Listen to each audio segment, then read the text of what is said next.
A St. Louis teacher collapses in front of her class. Her organs are shutting down, and her students are panicked. Frantic doctors struggle to uncover the source of her mysterious condition. But science makes a shocking revelation. What once was thought an illness is now believed to be a crime. In Columbus, Ohio, a woman is found shot in the head. The death is ruled a suicide. But something is not right, and detectives refuse to let the matter rest. To find answers, investigators must decipher a pattern, unraveling the mystery that leads to murder. The meticulous work of forensic experts can often find even the smallest traces left by a killer and put an end to their murderous attraction.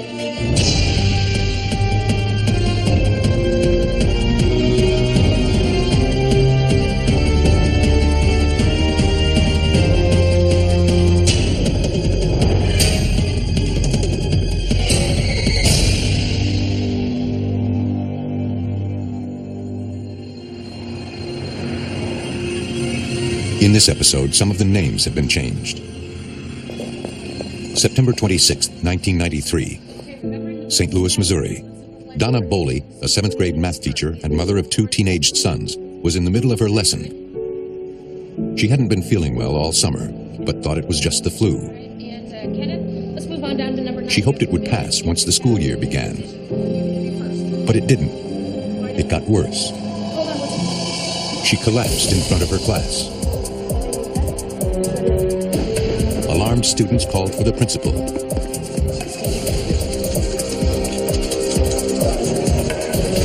Paramedics arrived to find Donna struggling to breathe. They had no idea what was wrong with her or why she collapsed. Medics tried to stabilize her, but her body was shutting down. She was losing consciousness. Donna was fighting for her life.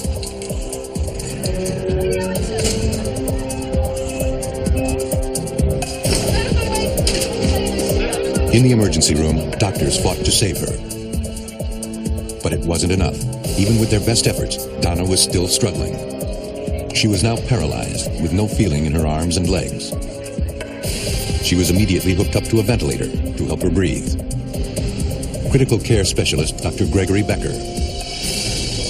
We had no idea what was wrong with her. She had nonspecific symptoms. She developed numbness of the lower extremities, confusion, had a seizure. Their oxygen levels were dropping, and she appeared to have respiratory difficulties. We were baffled, really, with what was going on.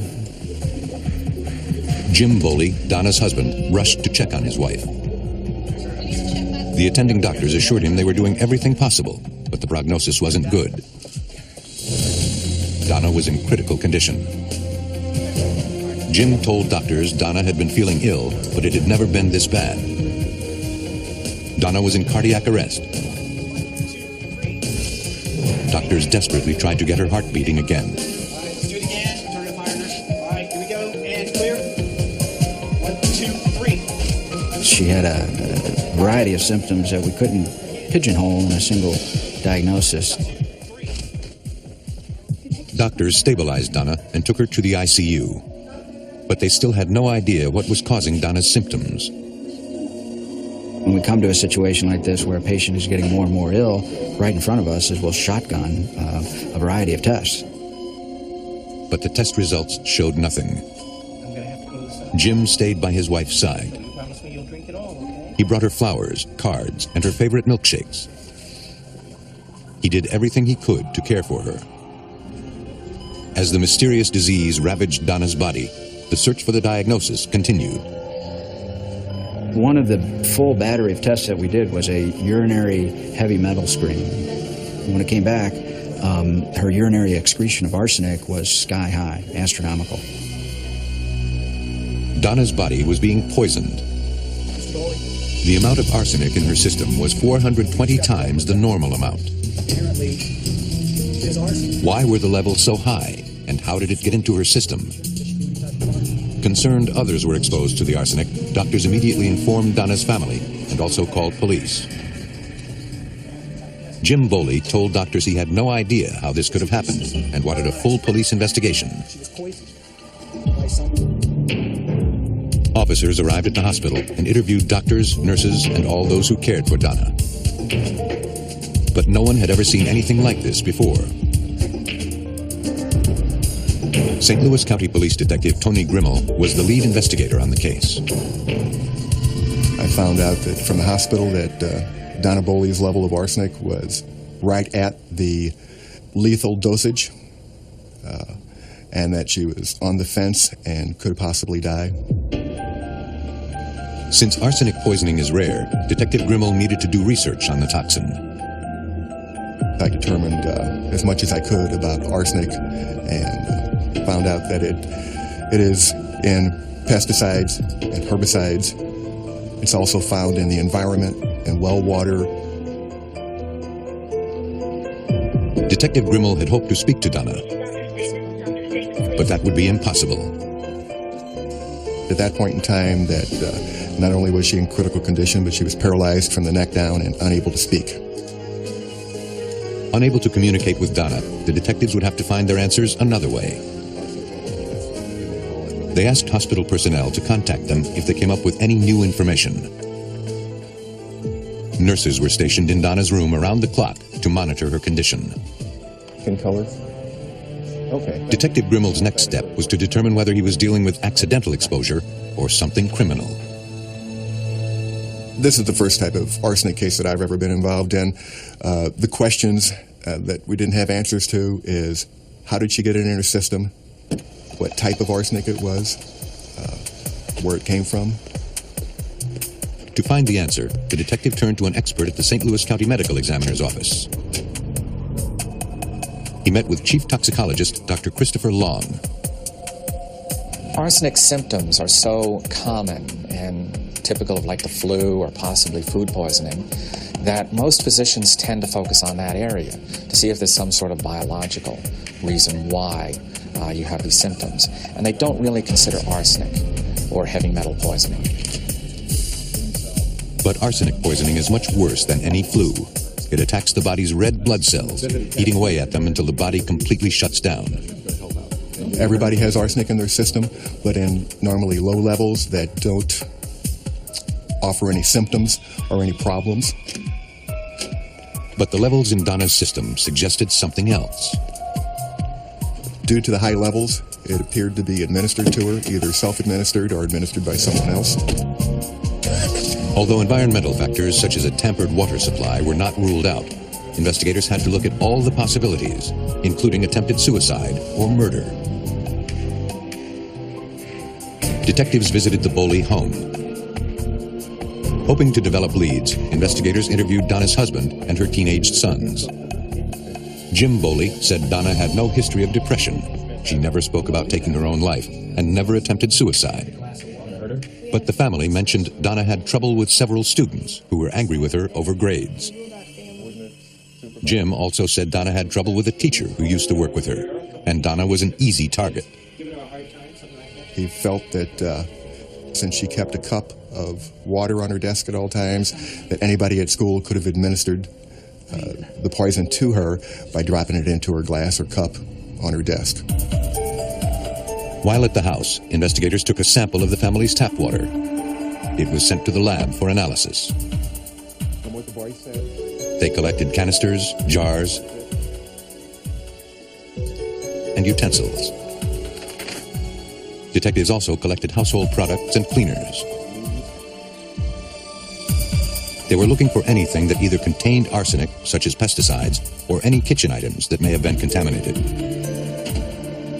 this was done to remove anything from the house that might make the children ill if there was any arsenic in it, and also to include or exclude any of these items as being used in poisoning of Donna.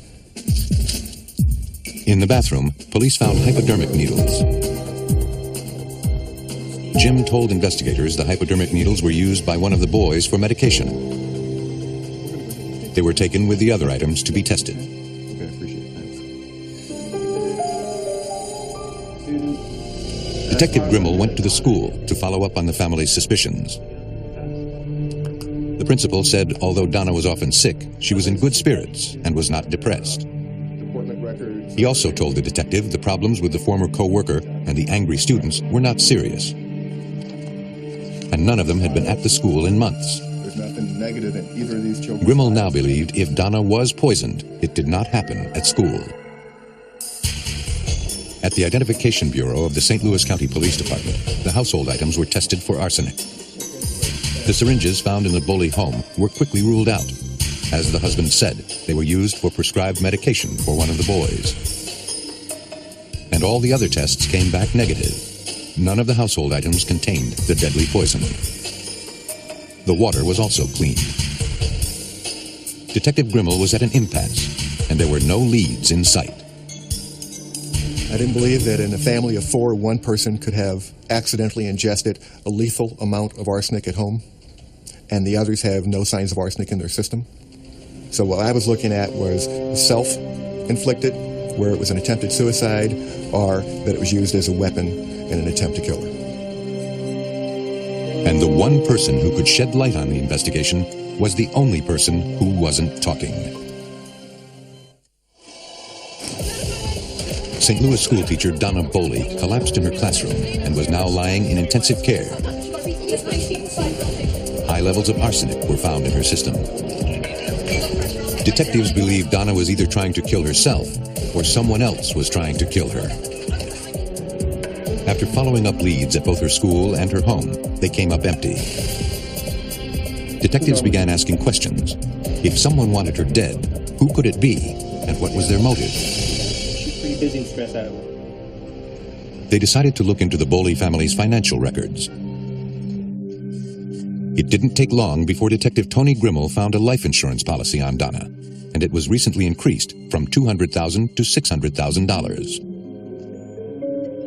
And there was something else. Accounts showed that the family carried $20,000 in credit card debt. The case was heating up, and then Detective Grimmel received a call. It was Donna's nurse, and she was calling from the hospital. She said that despite intensive treatment to rid Donna's body of the poison, she was getting worse. And she said she noticed a pattern. After each of Jim Boley's visits, his wife suffered a relapse. Despite Donna's serious condition, Detective Tony Grimmel had to find a way to communicate with her. She was paralyzed from the neck down, and she couldn't speak. Basically, all she could do was shake her head yes and no, and she had eye contact. She couldn't write because of her paralyzation. She looked pretty bad. The detective needed to speak to Donna alone. Even though Donna couldn't talk, she could communicate, and made arrangements to communicate with her at the hospital. The hospital had been using a alphabet board in order to communicate with Donna. She could shake her head yes and no, so she could answer questions that required a yes and no answer, but if there was anything more specific, she had to spell it out using the alphabet board. The first thing I talked to Donna about was to see if she had administered this to herself, if she had attempted suicide, and she said she had not. I asked her a series of yes and no questions as much as I could. I asked her if she thought she got the poison at home. She indicated no. If she got it from friends, she indicated no. Detective Grimmel didn't want to tire Donna, even though he still didn't get the answers he needed. He would have to come back. As I started to leave, she started shaking her head no, started crying. I was concerned she was, I don't want to say frantic, but she was upset, clearly upset. I was afraid maybe she was in pain, having some problems. I called a nurse in to check with her. She said she didn't want me to leave, that she wasn't in pain, that there was something else I needed to know. And the first thing she spelled out for me was that she was afraid Jim, her husband, was involved. Jim? Jim? Is that your husband, Jim? Okay. Do you feel he's involved in this? Slowly and painfully, nodding at each question and letter of the alphabet, Donna recalled a curious incident 2 months before. It happened on a busy morning as the family was rushing through breakfast and Donna was preparing for her class.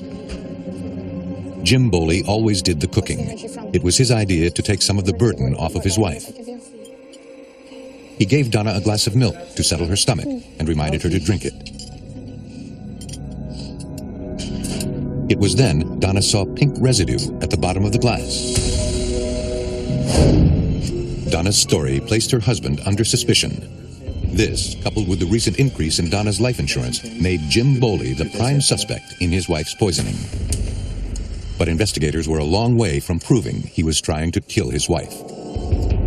Detective Grimmel asked Donna for a hair sample. It was sent to the lab to establish a poison timeline. And there was one more thing, Jim's visits. I called the hospital to tell them that Mr. Boley wasn't allowed to see his wife anymore. I contacted security and put a freeze on visits because I thought there was a possibility he was also administering some of this at the hospital. After my interview, I went out to the waiting room. The first thing he asked me was, "What did she tell you?" I told him that she told me a number of different things and that he and I were going to have to talk again, and we were going to have to talk at the police department. More evidence surfaced when Donna's relatives discovered a gym bag hidden at the Boley home. They brought it to police. Detectives were puzzled by what they found inside. Other women's lingerie. That's not hers. And then there's these ads for escort services. Ads for local escort services. Love notes. Maybe taking out some.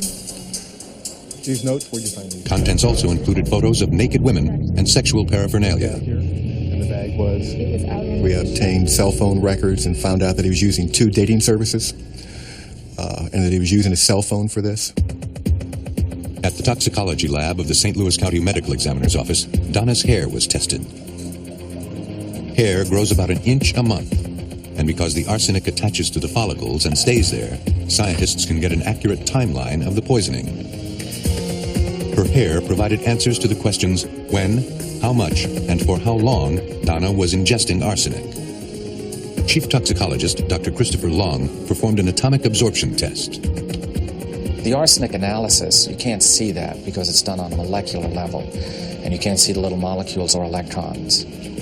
The computer can determine the difference in the light absorption, print out a concentration, and it's all done on computer. The results came in. From her hair, we clearly showed that at the far end there was no arsenic. That was somewhere 5 or 6 months earlier. From that point on, the arsenic levels in her hair increased, and they increased dramatically every month up till and including the time of her hospital admission. This would show that she had been exposed over a period of time and the dose was being increased over that time. The toxicologist reported his findings to investigators. Well, it was really an opportunity to put the science to work, to show how toxicology is part of the picture, and sometimes we can be a very important part of the picture in determining if somebody's a bad person or not.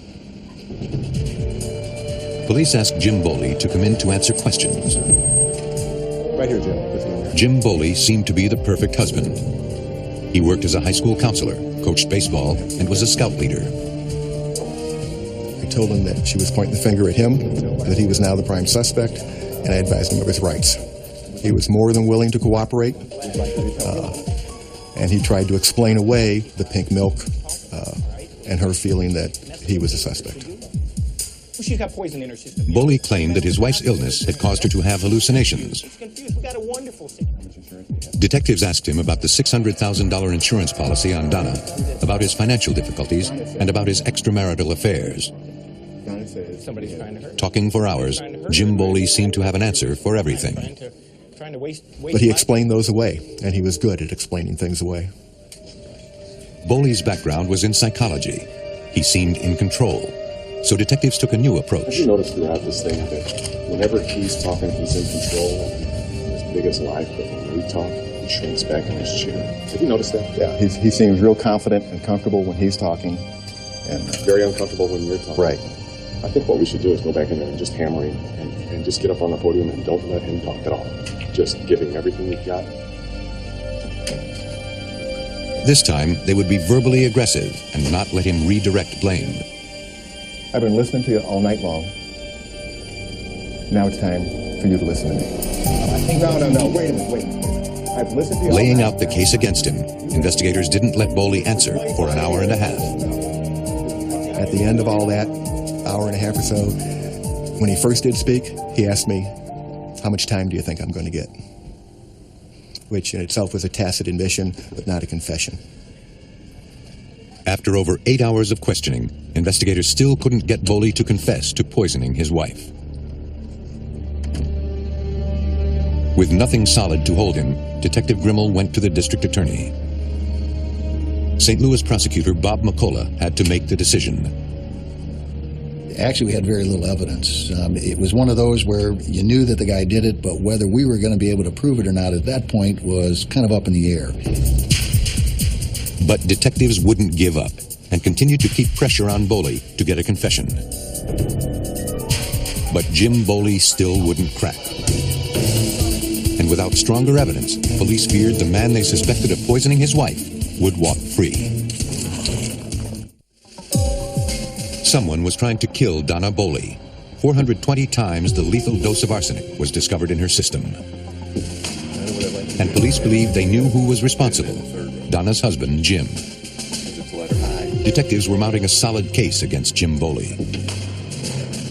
They discovered he was patronizing sex services and bought a $600,000 life insurance policy on his wife. Want to have a seat there? Detectives brought Jim in for questioning, hoping to break him, but he had been stonewalling them for hours. Yeah. I want to talk about Donna, and we'd like you to tell us what happened to her. Detective Tony Grimmel went to the prosecutor's office to try to get an arrest warrant. You need to do the right thing, and you and I both know what that is. Look at yourself. Look at this place you're at now. At the same time, Boley finally confessed he had been poisoning Donna. I didn't want to kill her. I only wanted to make her a little sick. You gotta believe me, I just wanted to make her a little sick. She was really stressed in a long summer. But he wouldn't admit he was trying to kill her. Yes, Lieutenant Varner over at the police department. Detective Grimmel's there applying on a warrant. Can I speak with him, please? St. Louis Detective Tony Grimmel was seeking the arrest warrant. Tony, Boley's over here confessing to Vera right now. He used that for the reason of the poisoning, that he and his wife haven't had much quality time together. He wanted to make her sick so she would stay home from work, and he could burn up his sick time and stay home with her and care for her and have some quality time with her. Jim Boley was taken into custody. He told investigators where he had hidden a box of rat poison in the house. He took police to the garden store where he purchased the poison. He even pointed out which brand he bought. This is the product that you bought? Yeah. For months, Boley had carefully prepared potions of arsenic to feed to his unsuspecting wife. He told police he dissolved the poison in water before adding it to Donna's food or drink. Time to hit the bed. Investigators asked police chemists to check Boley's story in the lab. They found the poison gave water a pink tint. When the mixture was added to milk, it did not color the milk, but it did leave a small pink residue. For years, Jim Boley had been living a double life with expensive adulterous affairs. Police say when it caught up with him, Boley carefully planned to get rid of Donna and collect enough money to continue his other life. But it didn't work. Medical and forensic science were able to stop him from killing Donna. St. Louis prosecutor Bob McCullough had a strong case. The charge that we filed, assault in the first degree, is the most serious charge there is, short of death. It carries a punishment of 10 to 30 years or life in prison. In addition to that, we filed an armed criminal action charge because he used poison in order to commit his crime, and that gave the potential of another life sentence. Jim Boley was found guilty of trying to kill his wife by poisoning. He was sentenced to life imprisonment. St. Louis medical personnel and detectives intervened and saved a woman's life. But tragically, in Ohio, the intervention came too late. Columbus, Ohio lies at the center of America's heartland. In early 1994, the city's police found themselves at the center of a brutal and mysterious case. At 2:51 a.m., police received a frantic 911 call. The caller identified himself as Richard A. He said his wife had just committed suicide.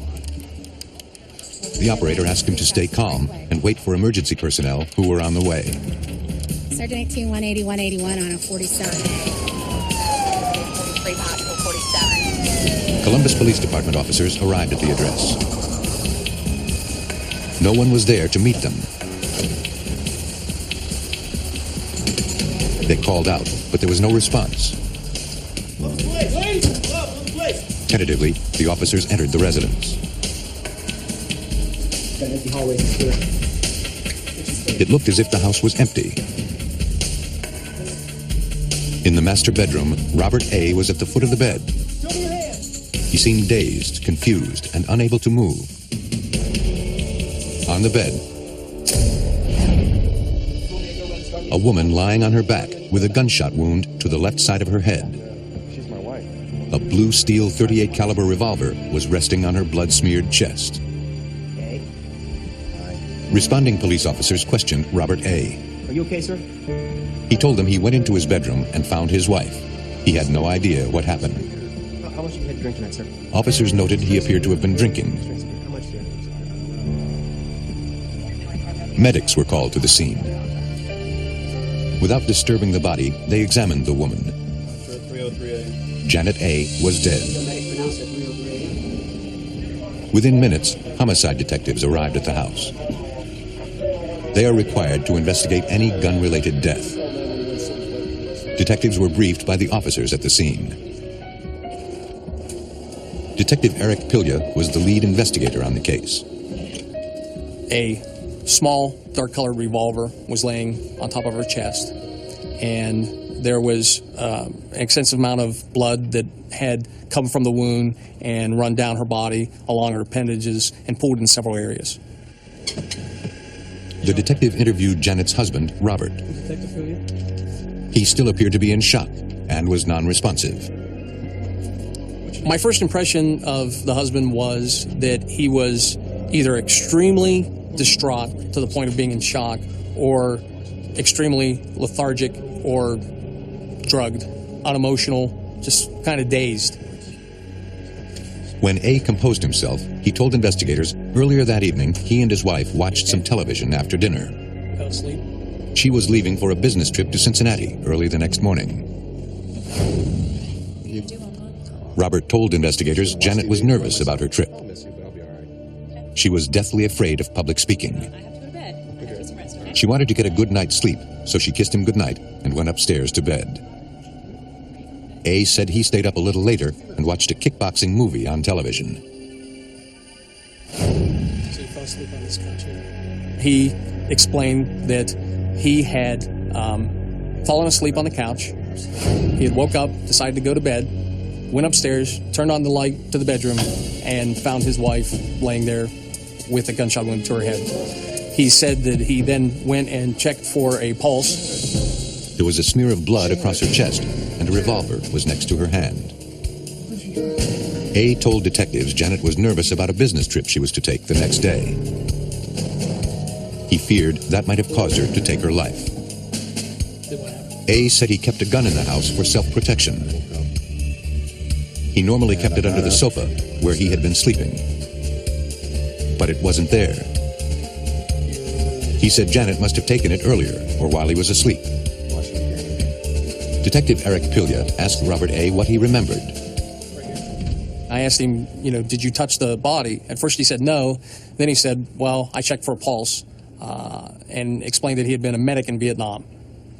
I asked him specifically how he did that, and he said that he had touched her neck to check for a pulse. Crime scene investigators photographed the scene, documenting the position of Janet's body, her arms, and the blood swipe across her upper chest. They rearranged her hair to get a better look at the blood pattern.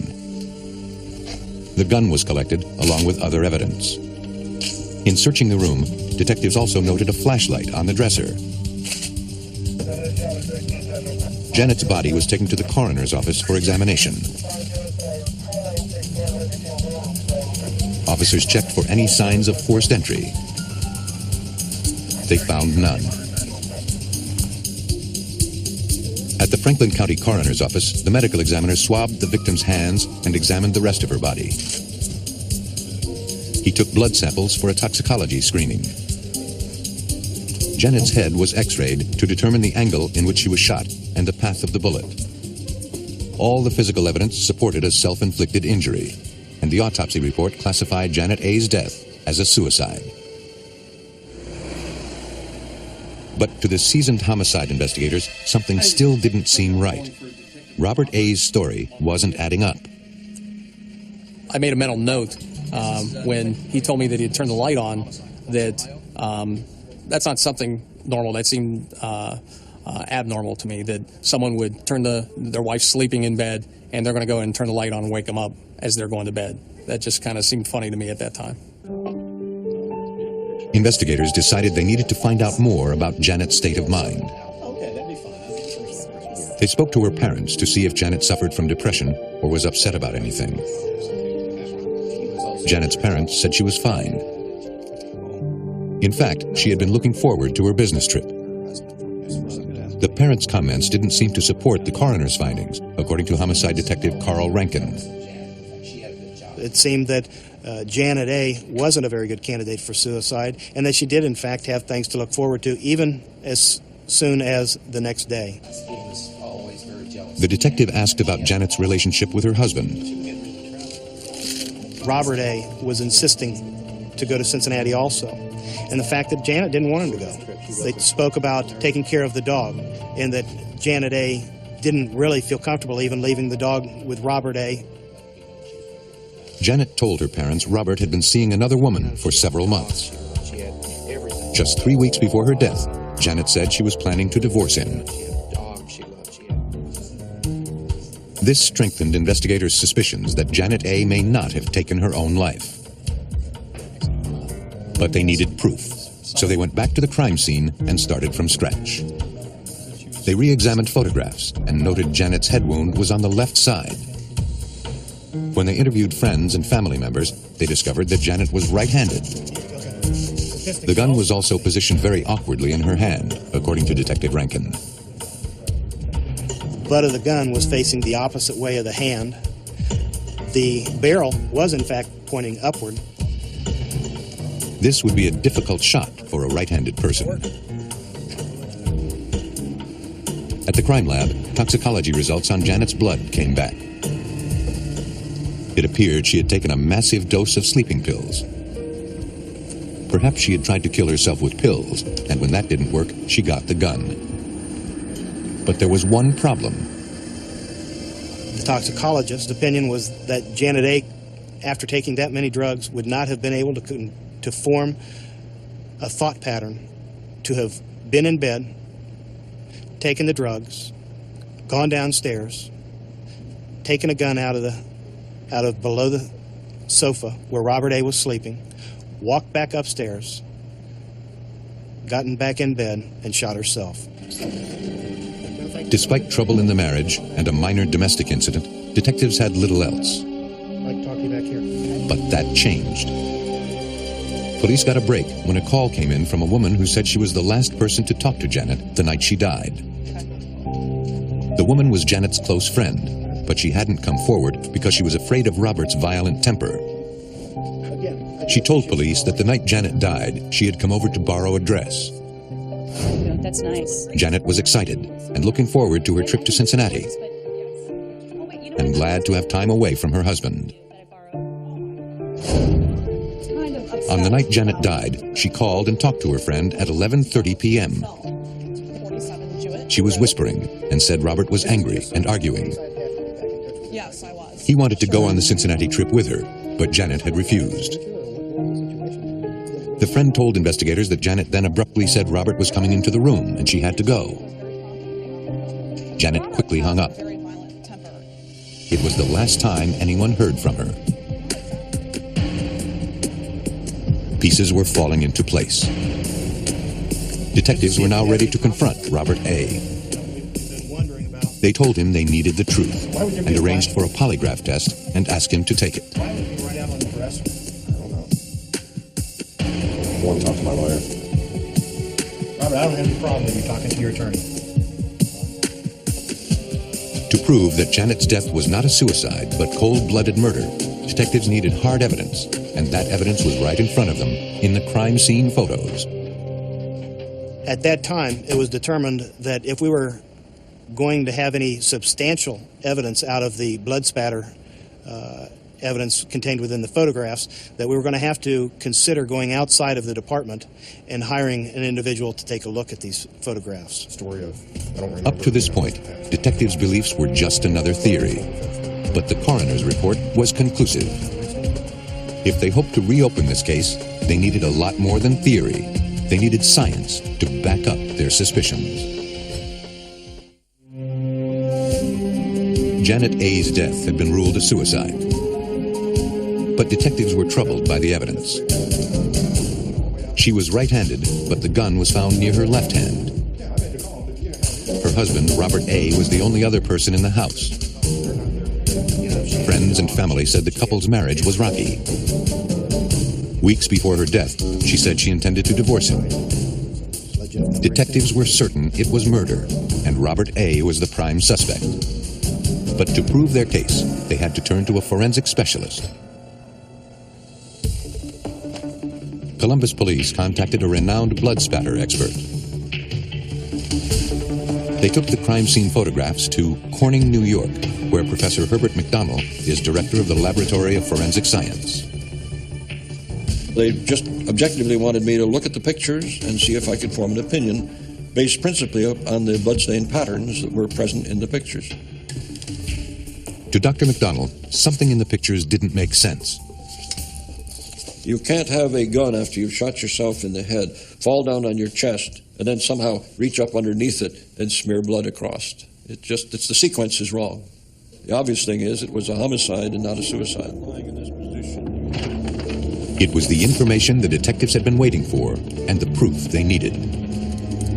Detectives presented their new findings to the medical examiner.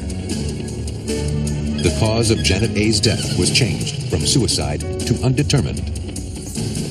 Detective Carl Rankin presented the evidence.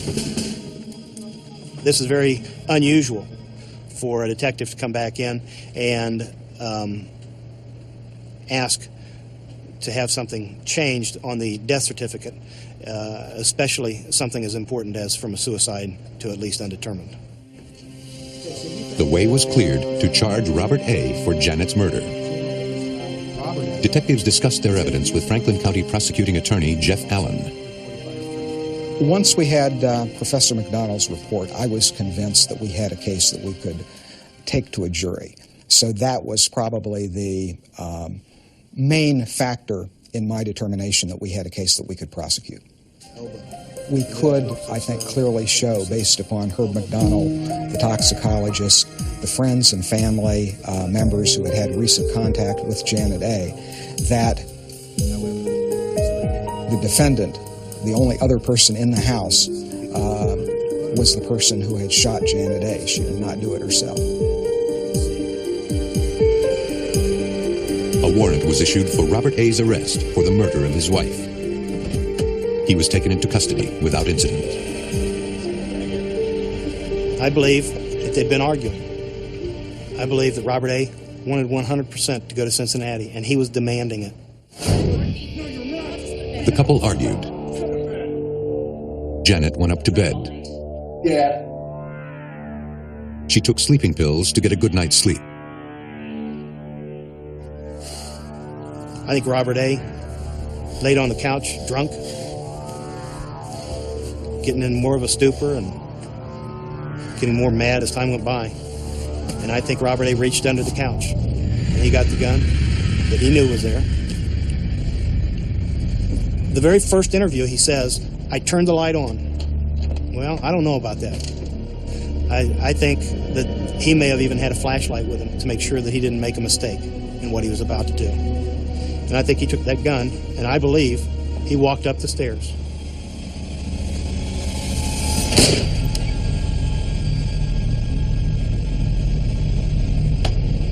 After killing Janet A., he put the flashlight on the dresser.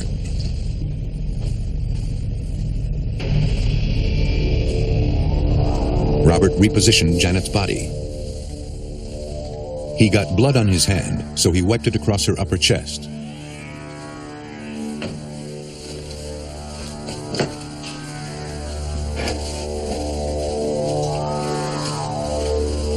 He planted the gun to make it look like a suicide. But underneath the gun, her blood had already dried. Without the blood pattern analysis done by Herb McDonnell, without the toxicology, without having as good a crime scene set of photographs as we had, there would have been no reopening of this case, there would have been no trial, and there would have been no conviction. The jury at Robert A.'s trial heard the forensic evidence. They found him guilty of Janet's murder. He was sentenced to 20 years to life in prison.